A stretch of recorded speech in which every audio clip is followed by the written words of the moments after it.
When we moved into Crestwood Estates, we thought we'd finally found peace. After years of apartment living in the city, my wife Sarah and I were thrilled to give our 5-year-old daughter Lily the kind of childhood we'd both dreamed of: bikes on cul-de-sacs, summer BBQs, chalk drawings on driveways. Normal. Say, that dream crumbled far faster than we ever imagined.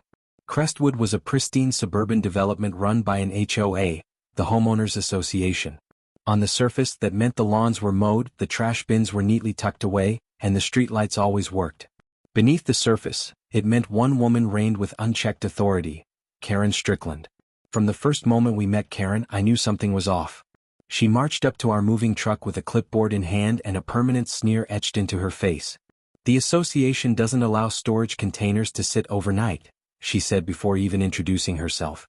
Sarah tried to smile and say we'd be unloading quickly, but Karen cut her off with a wave. "I'll be watching," she said, then walked away. I chalked it up to a bad first impression. Maybe she was just overly passionate. Maybe she cared too much. But Sarah looked at me with that mother's instinct, the kind that tingled at the base of her spine. "There's something wrong with her," she whispered as we carried boxes in.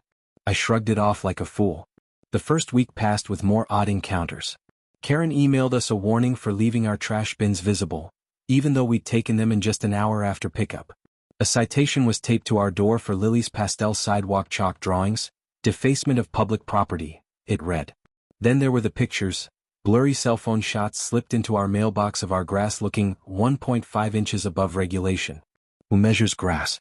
I started a folder. Screenshots of emails, pictures of the citations, timestamps. It felt ridiculous, but I'm the kind of guy who likes to keep his ducks in a row. Still, I never thought it would matter. I thought it would blow over. But Karen wasn't just a stickler for rules. She was obsessed with control. One morning, Sarah caught her standing at the edge of our property, staring into Lily's window with binoculars. Sarah stormed out and confronted her, only for Karen to accuse our daughter of suspicious behavior. "She's 5, Sarah snapped. Karen didn't flinch. "She's been drawing pentagrams," she whispered, then pointed at Lily's chalk doodles: stars, hearts, a cat. It was laughable if it hadn't been so deeply unnerving. That night, Sarah said something I'll never forget: "This woman is dangerous. Not just petty. She's unstable." I agreed finally. And that's when I started documenting everything seriously. I installed a Ring doorbell. I bought floodlights. I even put up a small camera in the backyard. I felt silly, but Sarah was firm. "We protect our daughter," she said. "We do whatever it takes." Over the next few weeks, the tension simmered like a pot just about to boil over. Karen escalated her war on us. She called in noise complaints when Lily laughed too loudly in the yard. She filed reports with the HOA saying our decorative flag was satanic. It was just a butterfly garden flag. Neighbors started whispering about her, but none dared challenge her openly. They'd all been her targets at some point. Most just wanted to stay off her radar. Then came the meeting. Every month, the HOA held a gathering at the community center. Sarah insisted we go, even though I didn't want to. "Let's bring this to the board directly," she said. "We can't be the only ones dealing with this." So we went, and the tension in that room was thick enough to choke on. Karen stood at the podium like a queen surveying her subjects. Her cronies on the board, a pair of equally sour-faced retirees, flanked her like knights. When it was time for open comments, I stepped forward, folder in hand. I calmly listed the incidents: the binoculars, the false reports, the harassment. I held up photos. I cited dates. Sarah stood beside me, trembling with the quiet rage only a mother can possess. Karen let me finish. Then she smiled. "This family is new," she said, her voice syrupy and poisonous, "and clearly unfamiliar with the standards that make Crestwood the desirable neighborhood it is. If you don't like the rules, perhaps you should move elsewhere." The room fell silent. No one backed us up. After the meeting, an elderly neighbor named George slipped us a note: "You're right. But she's vindictive. Be careful." The note scared Sarah more than anything else. We started locking every door even during the day. Lily wasn't allowed to play outside without us. I even considered going to the police, and I did, eventually, but they waved us off. "She hasn't committed a crime," the officer said. "Just file a civil complaint with the HOA." The HOA, of course, was her kingdom. The incident that pushed us past the edge happened just a week later. Lily had been cooped up for days because of the rain. The sun finally broke through, and she begged to draw on the driveway. I stood by the garage, watching her scribble out a rainbow with bright pinks and yellows, her tongue sticking out as she concentrated. That's when I saw Karen again, across the street on her porch, arms crossed, staring.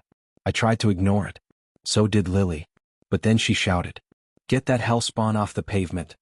Lily froze. I walked halfway down the driveway and glared across the street. "She's a kid," I said. "Go inside." Karen's face twisted into something grotesque. "You've been warned," she hissed.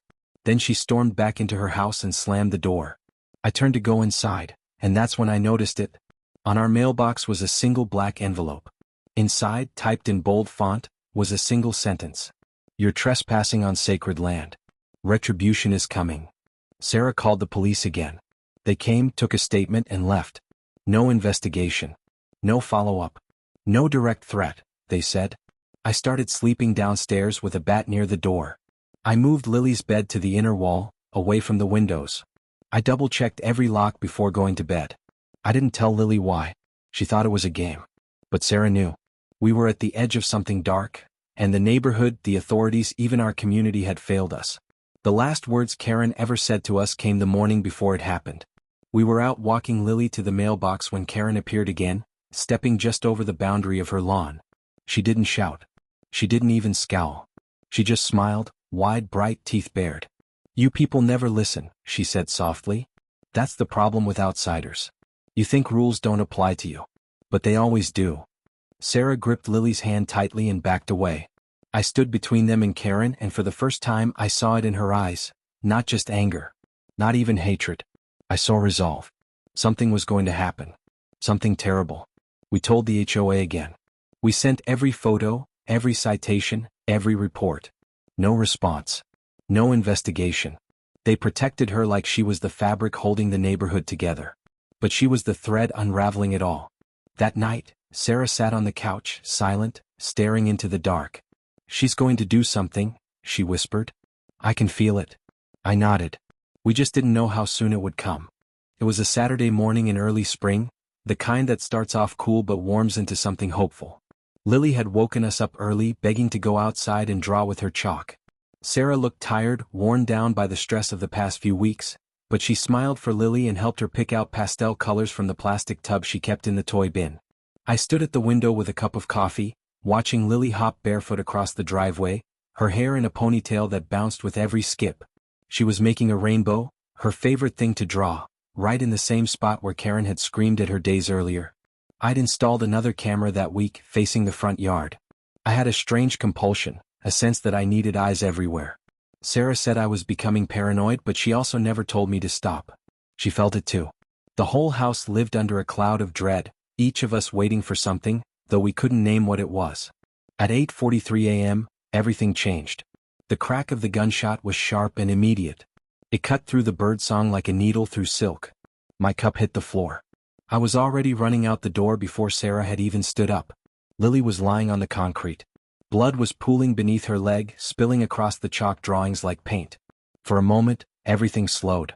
There was no sound, no scream from her, no movement, nothing but my own breath pounding in my ears.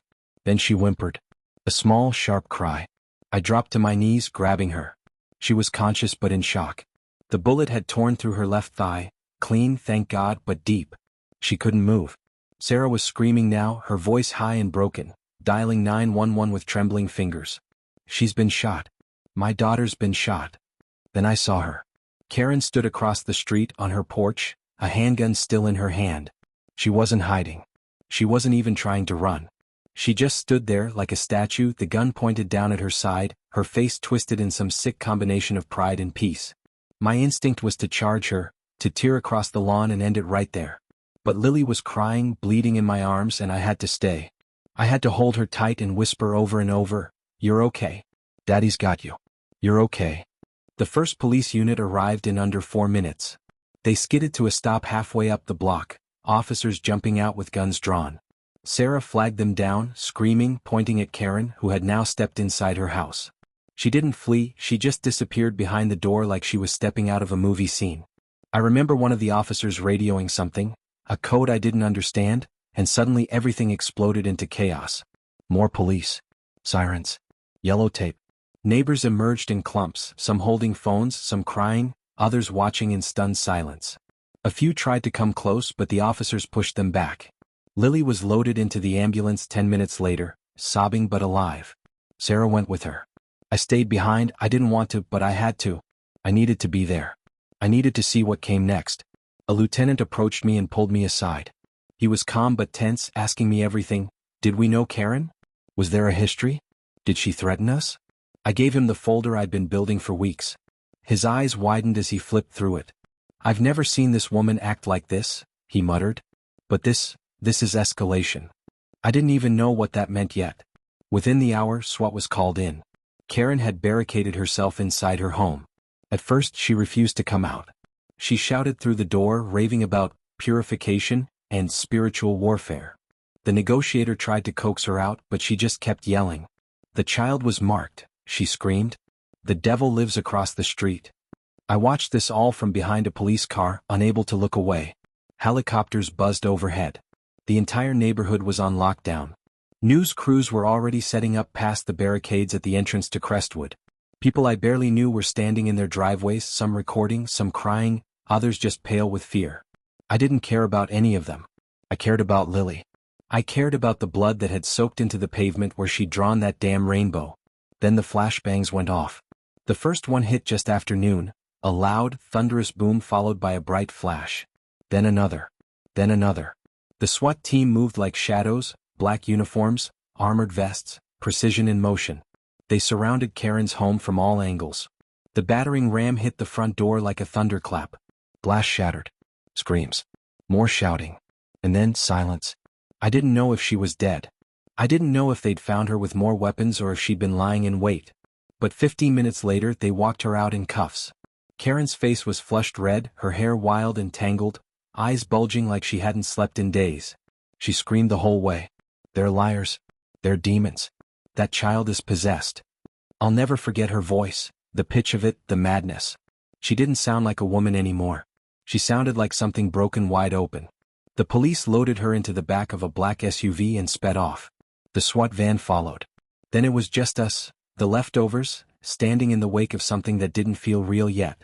I sat on the curb for a long time, my hands covered in Lily's blood. A detective approached, handed me a small evidence bag. Inside was a bullet casing. .380 caliber, he said quietly. From a Ruger.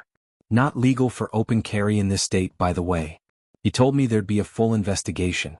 That they'd be charging her with attempted murder. That I should get a lawyer. That media would be involved. But I didn't care. I just wanted to go to the hospital.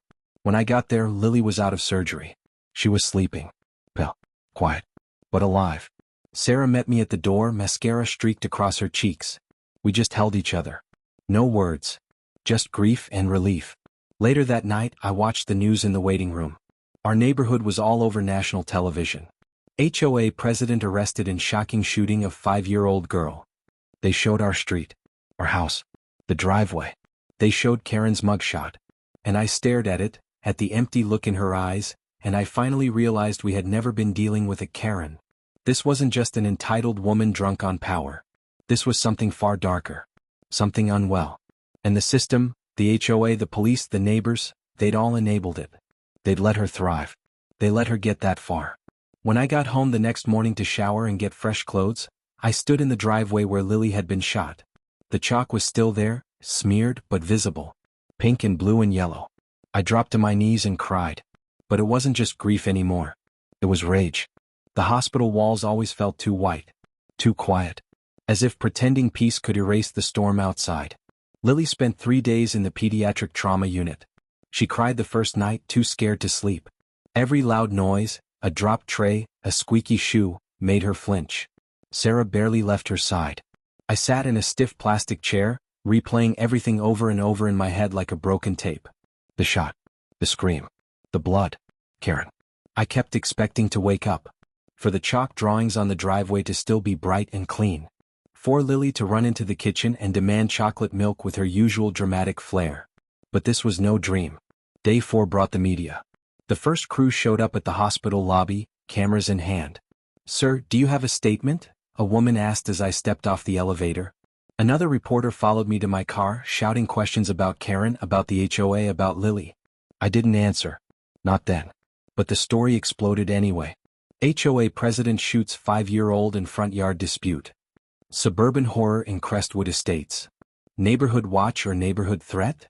Suddenly everyone had something to say. Neighbors, former friends, Facebook warriors. Some rallied behind us. Others defended Karen, citing mental illness or speculating wildly about what really happened. The HOA issued a formal statement claiming they were deeply saddened and had no prior knowledge of Karen's behavior. I laughed when I read it. Not because it was funny, but because it was a joke. They had years of complaints, meetings, warnings, written reports. And they did nothing. The days after the shooting blurred into paperwork, therapy appointments, and police interviews. Sarah broke down during one of the sessions with a trauma counselor. I watched my wife sob in a stranger's office because our little girl couldn't step outside without asking if the mean lady with the loud voice was still out there. Lily wouldn't draw anymore. Not with chalk. Not with crayons. She just stared at blank pages like they'd betrayed her. The justice system kicked into gear fast. Karen had been arrested and charged with attempted murder, aggravated assault with a deadly weapon, reckless endangerment, possession of an unregistered firearm, and unlawful discharge of a weapon in a residential area. Her bail was denied. At her arraignment, she appeared in a light blue jumpsuit, wrists cuffed, her hair flat and dull. She looked older, smaller. Her lawyer argued she suffered from delusional disorder, possibly exacerbated by prescription interactions and stress. The prosecutor wasn't buying it. She shot a child. On purpose. In front of witnesses. After weeks of documented harassment, he said, "We will be seeking the maximum sentence." The trial was set 6 months out. In the meantime, we were left to pick up the pieces. The HOA board dissolved in disgrace. 2 members resigned immediately. The president claimed he had no idea Karen had gone so far, even though he'd personally received multiple emails from us. A class action lawsuit began forming among residents, not just because of what happened to Lily, but because people realized how unsafe they all were under Karen's rule. And me? I did something I never thought I would. I went public. Not with anger.